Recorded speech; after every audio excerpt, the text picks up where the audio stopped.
has been poured, we see the architect's drawings, but we know that like the engagement before marriage, we have no idea what the real thing is going to be like.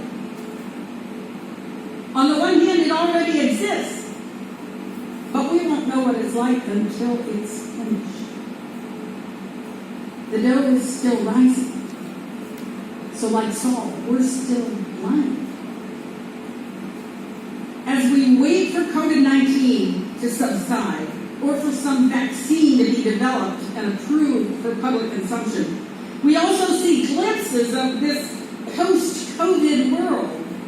Some things have already changed forever. Other changes are coming, but we don't know what the new reality will be. Once again, we need to pray as Paul prayed in his blindness, Lord, let me see again. But what do we do while we're waiting for our sight? Let's go back to the rising dough. If you've ever baked bread or been near a kitchen where somebody is baking bread, what do you do as the dough rises? Or while the loaves bake in the oven? I can tell you that my 5-year-old self used to go in the kitchen every 5 minutes to check on the dough. I would lift up the cloth and look at it. And often I couldn't tell, like the Dusatani, that anything had changed. But slowly it did. The dough filled up more and more of the bowl.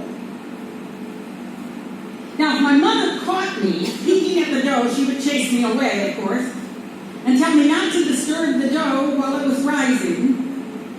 And usually she'd tell me to go do my chores. So that nothing, and this is how she justifies it, so that nothing would stand in the way of me enjoying the bread when it came out of the oven. So the baked bread was supposed to be my reward for going and doing my chores. At some point in time, the dough had doubled in size. My mother would beat the dough down again, shape it into loaves, put it into the loaf pans, light the oven, and once they went into the oven, then the serious task of getting ready for the arrival of baked bread began. So, what is that task? Well, we had to get plates from the cupboard. We had to find a sharp knife with a serrated edge. We had to get butter from the refrigerator, not margarine, mind you. Only butter, real butter, for baked bread.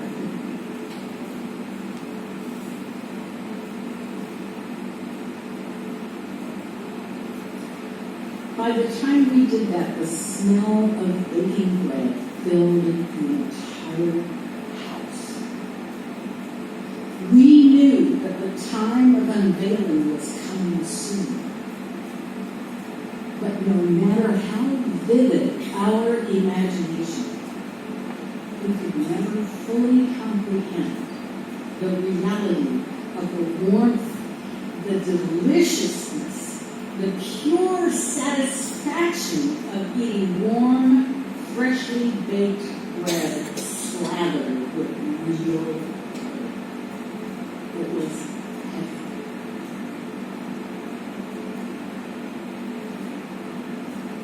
So in this time of incubation, while the dough is rising for our post-COVID world, or while the dough is rising for our new pastor to get here, what do we need to do to prepare for what is coming? I would argue that since we cannot know when that time will come, we need to stop peeking at the rising dough every 5 minutes. It seems like every day somebody's writing an article that tells us what we know about COVID-19. And day by day, those articles don't change very much. Similarly, the Bangkok Post keeps trying to predict when foreigners will be allowed back into Thailand. If if my mother were here, she'd chase us away and tell us to go do our chores, so that nothing would stand in the way of us enjoying this post-COVID world when it finally appears. So what are our chores? I made a list for you. Comes from the Great Commission.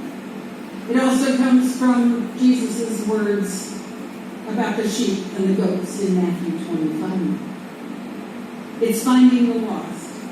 It's baptizing and teaching Jesus' followers. It's feeding the hungry. It's welcoming the stranger. It's caring for the sick. It's visiting prisoners, and so on. This will keep us busy.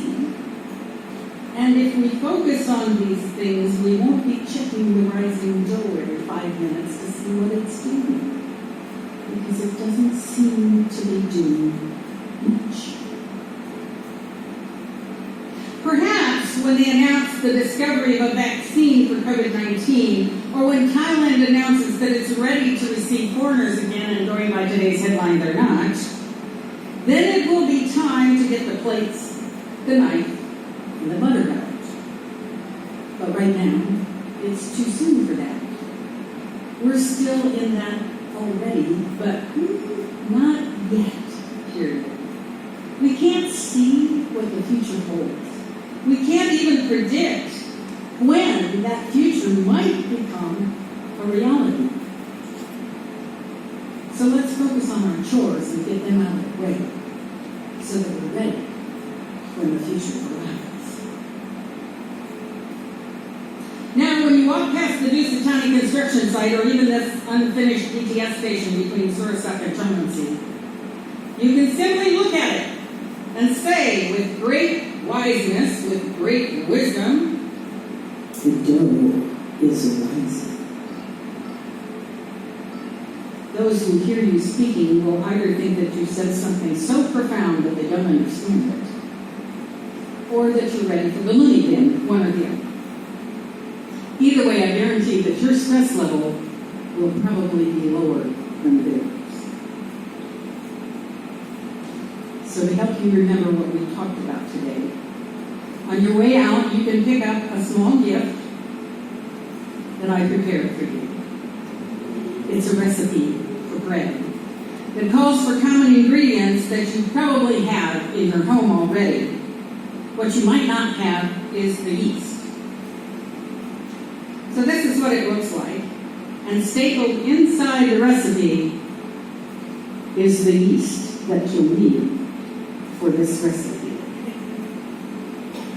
And as the dough rises on this bread, I challenge you to think about the chores you should be doing while you wait. And may God bless you as you navigate this already, but not yet, period.